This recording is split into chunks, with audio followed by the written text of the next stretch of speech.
Hello and welcome to another episode of Let's Talk, exploring the issues affecting all of our lives. I'm your host, Austin Harris. Today we turn our attention to traffic by way of seeking to provide an update on the major road infrastructure improvements presently ongoing, which first took its rise during the previous administration.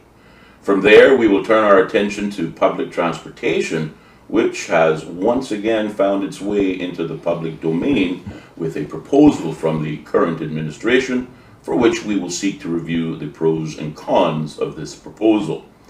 To better enable us to have this conversation, it is our pleasure to host the former minister responsible for planning and specifically roads, now the deputy leader of the opposition, the Honourable Joey Hew. Mr. Hew, welcome back to Let's Talk, and a pleasure to have you with us. Austin, thank you. And as usual, a pleasure to be here. And let me take this opportunity to congratulate you on the success of this show. And I've received numerous comments and lots of compliments about how enjoyable the show is. So congratulations. Well, thank you very much. And certainly I can't take those accolades all to myself. It is very much a team effort. We've got a great executive producer. We've got a great digital editor. And, we make it work. But thank you very much for those compliments. And certainly, I hope the audience likewise are enjoying our various episodes. Sure they are. Indeed, sir. Well, let's talk about traffic, certainly a topic that, like education, members of the public feels it, so therefore they would want to talk about it. Let's start with, I think, perhaps congratulating, if I will, the present administration for continuing the road improvements, particularly adding the additional lane on Shamrock Road in the vicinity of the Hurley's Roundabout and, of course, beyond. It truly has made a very positive impact on the amount of traffic, specifically in the morning, and I live in Spotsnewland, so I can tell you that it's not what I heard, it's what I know. But certainly that effort took a lot of doing, but it's encouraging to see that was continued and completed by the current administration. Talk to us a little bit about the work that started there, and obviously we'll talk about the work that continues. Yeah, Austin, thanks. And, I think it is important to recognize that the minister and certainly the board at the NRA did not have to continue these plans. They could have threw those plans aside, started new studies, etc. But I think, we all recognize and accept that the traffic situation, as you alluded to earlier, is one that really impacts the quality of life of our people. And so therefore, it requires that we put feelings aside, we put politics aside, and we address the issue as best as we can. One of the first things we did as an administration was to purchase a traffic modeling system, which is not 100% artificial intelligence, but we load data up continuously load data to that system. And that system guides the National Roads Authority as to where or what would be the greatest impact in changes to the road or roadworks that would make the commute easier for our people. And certainly we saw that increasing those lanes in the Hurley's Roundabout area, the Prospect area, was one of those. And as you've said, you live and experience it. That has to happen in conjunction, though, with the east-west arterial. So for those of you living in the Prospect, Savannah area, these recent changes will have a tremendous amount of impact for you. But for those living further afar, and in particular east end and north side, that east-west arterial is going to be the one thing that will certainly make their commute that much easier. We also have to continue the additional lanes all the way to the King's Roundabout. Mm-hmm. And then, of course, work had started and was progressing quite well in what we used to call the Grand Harbour Connector, right, which goes remodeling of the King's Roundabout, connecting King's Roundabout into Grand Harbour. With all of the development that has happened over the last few years in Grand Harbour, that traffic modeling system told us that on the reverse, on the way out of Georgetown in the evenings at peak hours, that was going to help provide quite a bit of relief as commuters start to funnel out of the center of Georgetown to get on to the main highways heading east. So I'm hoping that we see that work restart. I hope they haven't shelved that project, because again, coming into Georgetown, peak hours in the morning, heading west is one thing, but also heading back east in the evening, trying to get home to the kids, get the kids home, get homework done, get supper done, everything else. That also requires some attention. Indeed. Well, again, we could talk about roads as a singular topic probably all day, but I think for the benefit of the audience, we're going to try to look at it chronologically by road and work our way down. We are talking about the road works at the Grand Harbor Connector, or Hurley's Roundabout, as I refer to it. Right. We talk about the additional lane that has gone in, but there is still work ongoing. There are questions about that Grand Harbor connector, particularly with the development of Selkirk Drive and the developments behind the Grand Harbor shops. Mm-hmm. How is that road going to go from Grand Harbor, Selkirk Drive? How is that going to connect its way onto Shamrock Road and then, of course, the Linford Pearson Highway? What is the envisioned plan? So I want to just touch, Austin, to say that this conversation we're having is in particular about roads. And Yes. I don't want our viewers to believe that we're not talking or going to further on talk about other options in building roads. Indeed.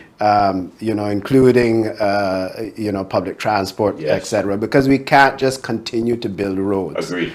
But in the immediate future, our traffic modeling system has told us that these plans, that the works that are being carried out now and the plans that were there in our administration are the easiest and the quickest route for relief to the current situation. But in the future, we have to do better. We'll talk about that later on. But yes, you're absolutely right. The Hurley's roundabout, that Grand Harbor roundabout, is by far or recognized as a pinch point. And in particular, as I spoke about earlier, with the East-West arterial providing some relief for those folks coming from Bordentown, North Side, and East End. That's just going to bring them down faster to the Hurley's roundabout, and the extra lanes that are being put in right now, and we'll talk about Linford Pearson later on, that certainly will help continue the flow. But I do believe that in the future we'll either have to go over or under at that Hurley's roundabout. And it doesn't have to be major. I think even if you look at the overpass at Camana Bay or the overpass by Kimpton Seafire, if we had one lane east and one lane west that was just a through lane, with those who are accessing local access coming off either side, I think even that would be extremely helpful and would carry us along with other measures into the future. But yes, they're either going to have to decide to go underneath or go over there, and I think that I think it's very possible, and probably the best option is to have an express lane over, one heading east and one heading west. And if you want to go into the local connections, you then exit off of that express lane and you go through the roundabout underneath, and you go either into South Sound or into Hurley's Grand Harbor area. Indeed. So that has to happen. I hope, and I challenged the National Roads Authority when I was minister to start planning for that and to start looking at that, and in all the works that they're doing now to bear that in mind. So they have opportunity with the space, with the works that's being done now for things such as designated bus lanes, as well as an opportunity for an overpass. All right. And most importantly, to finish up on that Hurley's roundabout, and I'm appealing to the National Roads Authority, we have to think about our pedestrians. I told them when I was minister, as a government, in our government, we said, please put into the budget some sort of overpass that persons can traverse across those 6 lanes. You're surrounded by residential areas. Everyone wants to go to the restaurants and the supermarkets and the plazas across the street. We have to do something for the pedestrians there. Indeed. And again, as you mentioned, because that location is a significant pinch point, we're going to have to consider whether we're going to go over or under. And that should be an interesting aspect to the road dynamic, but certainly not without its challenges. Again, we look forward to where those conversations take us. Yes. Let's go a little further, towards town. We look at the work that is ongoing on the Bobby Thompson Way road, Yes. which of course is an extension from Linford Pearson onto Bobby Thompson, Yeah. where we seem to be adding more lanes. In particular, we see a lot of road work taking place to the south of the current location. What does that long-term plan look like? Yeah, so this is phase 2 of the Linford Pearson Highway that connects with Bobby Thompson. We spent many years negotiating with the landowners in that area for the most feasible route. We had issues to deal with the obviously the equestrian center being there, which is extremely popular within the community. We had issues to deal with the cost of reclaiming some of the lands in that area. But the landowners were extremely helpful and cooperative with us. We spent many months working with them to come to a solution. And just prior to the elections, all parties had agreed on a solution that would see this project going forward. So I am very pleased to see it happening. What you will have there, as I mentioned earlier, to help continue to move the people quickly from the Grand Harbor roundabout into Georgetown, is you'll see additional lanes being added from Agnes Way, which is connected by Jose's gas station, from Agnes Way into a much larger and efficient roundabout, which persons will see that work happening further west of the current small Tortuga roundabout. Yeah. And so you will lead into that roundabout, connecting it into a new connection into by the Agape Church through the area by the Caribbean Utilities Company substation there. Fairbanks Road. Fairbanks Road. So instead of coming into that T section at Fairbanks, and we've known there have been many accidents, etc., happening there, they'll move the access further west near to the CUC substation. And so you'll come off of that roundabout and you'll go straight on to the roads, sort of bypassing Fairbanks. Or bypassing the subdivision there. Yes. And going straight down to Fairbanks. And then, of course, you'll have multiple lanes then leading from the roundabout, connecting to Smith Road, and then through to Georgetown. In the future, as we see development happening with the airport, we've managed to kick that can down the street a bit more. But in the future, they're going to have to look at other ways of connecting perhaps North Sound Road with that road network, so that when you come through perhaps somewhere along Shedden Road, we have another road that punches into Industrial Park or North Sound Road, just to keep that traffic flowing. But that's further down the road. But I believe that once these plans are executed on the second phase of Linford Pearson Highway, we'll see even further relief of the traffic for those of you just east of Georgetown. Indeed, and certainly we talked about it before. That is where those in the eastern districts particularly would see the larger benefit when those roads are... That and the east-west arterial. That and the east-west arterial. The east-west arterial has to happen. All right. Now let's go even further into town to the question of obviously trying to alleviate the traffic congestion in the Georgetown capital, and I believe this is going to be accomplished with the work that is again planned for now the Godfrey Nixon Way road infrastructure improvements. And if I might add, we talk about your traffic modeling system, which was adopted under the previous administration. What was also adopted under the previous administration is a new way of building roads. I think you called it the Complete Streets program. That's correct. And the Godfrey Nixon Way connector is expected to include that Complete Streets model. Talk to us about that. That is correct. So we adopted what we call a Complete Streets methodology. And that is thinking down the road. I alluded to earlier, we'll talk about things like public transport, etc. later on. But if we are going to move to that, which we certainly have to, as we can't continue to build roads, we have to build the roads in a way that everyone can use the roads safely. And the Complete Streets methodology creates lanes for bicycles, scooters, etc., plus safe pedestrian walkways. Wherever possible, wherever the land is available, and we have the land available on the Godfrey Nixon extension, you will have vegetation separating pedestrians from vehicular traffic. So you'll have your road with a nice median, then you'll have your bike lanes, then you'll have a vegetation submedian, and then you'll have your walkways. Wow. So that road in particular is perfect because if we want to start seeing people choosing to either use bicycles or scooters or to walk, connecting Georgetown to Eastern Avenue, kids going to school at Georgetown Primary, riding their bikes to school at Georgetown Primary. This would be, and as you can tell, I think Eastern Avenue, along with West Bay Road, but certainly Eastern Avenue is probably the most utilized road for bicycles and pedestrians. And so this would be a fantastic connect and a safe connector for them coming from Georgetown to the Eastern Avenue area. Very exciting. I'm hoping, I see that some work is being done, and we hope that they continue with that because, as you said, getting the people into Georgetown is one thing, but then distributing them, getting them down to Camana Bay, Right. if they work there along West Bay Road, people coming in from town, from West Bay as well, meeting that traffic. All you're going to do is have the two sets of traffic meeting in the middle and then not moving. Yes. And so when they get in the middle, they're going to have to look at, we'll talk about that later on, they're going to have to look at things like parking garages, Yes.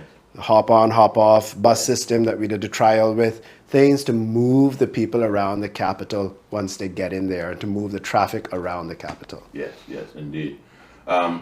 Just curious, I mean, because we know change is sometimes difficult, but have you had any indication that this new way of building roads, the complete streets model, if that is still the direction that the NRA and of course the Ministry of Planning may be taking us towards? Do you have any indication that has changed? I have. They've indicated that they will continue along that way. Resilience and all that sort of stuff seems to be the catchphrase these days. Well, this is a massively important part of it because we can't encourage people to walk, to run, to exercise, to ride bicycles, to ride e-scooters, if they're going to be knocked down by cars. Yes, quite right. If it's not going to be safe. Yes. If there's going to be potholes everywhere that while you're riding you hit a pothole in your face first on the ground. So this is a key element, a key part of it all. And so I do hope so. Where they do not have the space, and we always have to bear it in mind. Look at when we did Smith Road. Mm-hmm. We made sure to put in sidewalks, pedestrian crossings. Smith Road has become so much of a safer road. You can walk the entire length of Smith Road without venturing into the roadway. You have the sidewalks. That's where we don't have the space to do the complete street, we do what we call a shared street methodology. Mm-hmm. And the signs that you see that we had done through town with the bicycles, the green signs, yes. There's not enough space to put a bike lane, but we want to remind motorists that they need to share the streets with bicycles and scooters and other things. Because, as one gentleman called me so irate. And he said to me, Mr. Hew, I am not sharing in the street with the bicycles. They need to stay off the street. Mm. And I said, no, you have to share the streets. And he said, no, I pay my licensing fee. So I said to him, sir, if you look up the goal of building streets is a movement of people and cargo. Yeah. Doesn't matter how those people move, in a bus, in a single car, on a bicycle, a motorcycle, a horse. Mm-hmm. It's a movement of people. And I said, now, when you bought your car, and when we started importing cars, we had to build those roads bigger to give you the privilege of driving your car. And I said, that's why the road is so big. Mm-hmm. And I said, now, as far as your licensing fee is concerned, what do you pay, $240 a year or whatever? I said, it costs $1 million to build per mile to build a road. Mm. Your licensing fee isn't paying for that road. Right. So we have to share it. It is a movement of people and cargo, and it doesn't matter how those people are moving. It doesn't matter how the cargo is moving. Once it's legal, then we all have to be respectful. Absolutely. And I'm encouraged that we're being pedestrian conscious mm-hmm. in our future build-out plan, and certainly for bike riders in particular. Some of the roads have been downright dangerous for those persons on a bicycle, and it's encouraging to see that we're hoping to address that in the future. And just on that note, I spoke about Eastern Avenue, and I know that over the years we keep anticipating the Godfrey Nixon extension and then moving the works onto Eastern Avenue, but we have the width mm-hmm. at Eastern Avenue. I would love to see Eastern Avenue upgraded and as much as possible a complete street methodology. If not, then at least a shared street with proper bike lanes and sidewalks for everyone to safely commute along that stretch. Indeed. Well, let's move a little further west in our conversation. I think another opportunity where this complete streets model can in fact play a role, and that leads us to the airport connector along the Yes. Hartwell bypass. Now, there seems to be some mystery around this particular road infrastructure project, and I'm going to Yes. sell it to you as cheaply as I bought it. On one hand, there's a rumor that that project has been stopped dead in its tracks because it benefits the island's larger developer, and that's it, in the mind of some in the government. But on the other side of the rumor mill, there's the technical issue that some say, well, the culverts along that road are creating delays for that airport connector to restart. Yeah. Maybe you can help demystify that Yeah. airport connector road for the benefit of the audience. Well, yeah, I think you raised some good points there, Austin, and we officially have been told that it's a matter of the culverts, and for the listening, watching public, culverts are the pipes that you run below the roads to allow the passage of water. So where the dike roads are, and to allow the drain off to go into the North Sound, as we've done through the dike roads, you connect those with culverts. We have them along the Esler-Tibbetts Highway as well, and they play a key role in drainage and not causing flooding in the surrounding areas. But I believe works could continue without those culverts. You could phase it, and when the culverts come, you could stick those in. I think there's more to it. This is one of the projects that when the NRA decided to do it, they put it out to bid. The NRA decided not to do it themselves. It was so important, it was so key that we, instead of waiting until the equipment and the men were available to build that road and all of the necessary infrastructure to be done by NRA, they decided to put it out to bid. It was put out to bid. DECO won the bid. I know at the time they had a very capable Paul Parchment, former director of the NRA, working with them, and they started the road. So it was a contract that was signed. It wasn't even monies that were budgeted under the umbrella of roadworks. It was a separate contract signed, monies budgeted, and contract awarded for that. I truly hope that there is a genuine reason why this road is not going forward. And I want to dismiss the rumor about it being to benefit the largest developer on the island. If you work or have to go down North Sound Road or through the Butterfield roundabout any day of the week, including Saturdays now, you understand the stress and the pressures that those persons are feeling. Those moving from Georgetown through or from the government building area, from the Smith Road area, trying to get to West Bay in the evenings, those coming in the mornings. And by the way, the traffic model system tells us that West Bay has about 6 years under the current conditions before that is completely backed up again. Wow. Right? So people will see coming in the mornings, at lunchtime, they will see that traffic coming up the Esler-Tibbetts Highway to the Butterfield roundabout will take you all the way down to Lakeside at the moment. That will continue to grow.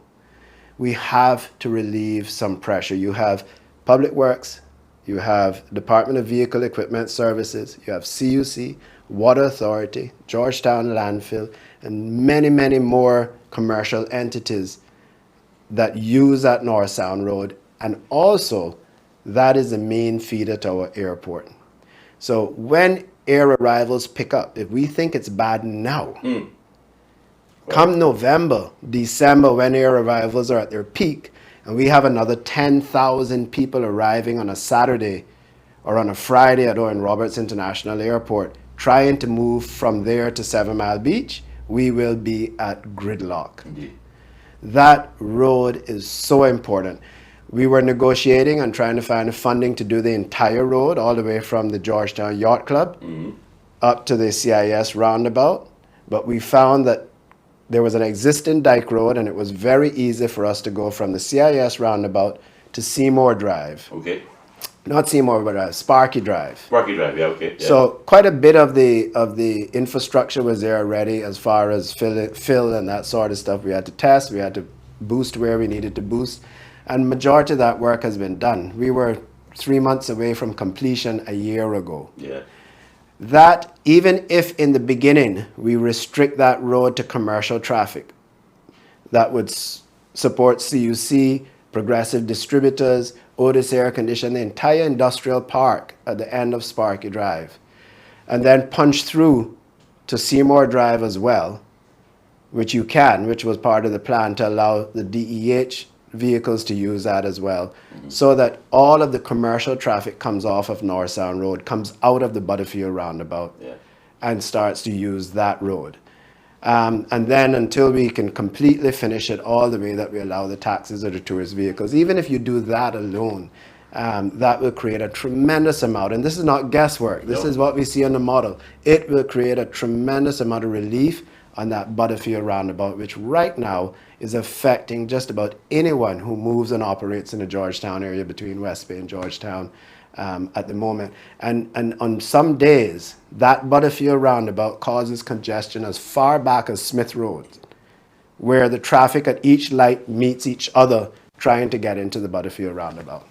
So that has now become a very focal point and a key point of traffic congestion that needs addressing immediately. And I hope, and I take the minister for his word, that the reason it hasn't been addressed is because they're waiting on these culverts, which are the pipes that go under the road to relieve the flooding. Well, one of the takeaways I get from this conversation, and I think it's important to, draw the attention of the audience, is that these road improvements, each individually, are not taken in a vacuum, but in fact looking to improve the flow of the whole. Thank you, Mr. Hew. We again have much more ground in which that we could cover, but we have to end it here for now. To the listening audience, as always, we hope you've enjoyed today's episode. Please tune in for part 2 to continue later on this week. Remember to like, share, and follow or subscribe to our channel. And of course, tune in every Tuesday and Thursday at 4 p.m. for another episode of Let's Talk, exploring the issues affecting all of our lives. I'm your host, Austin Harris. Until next time.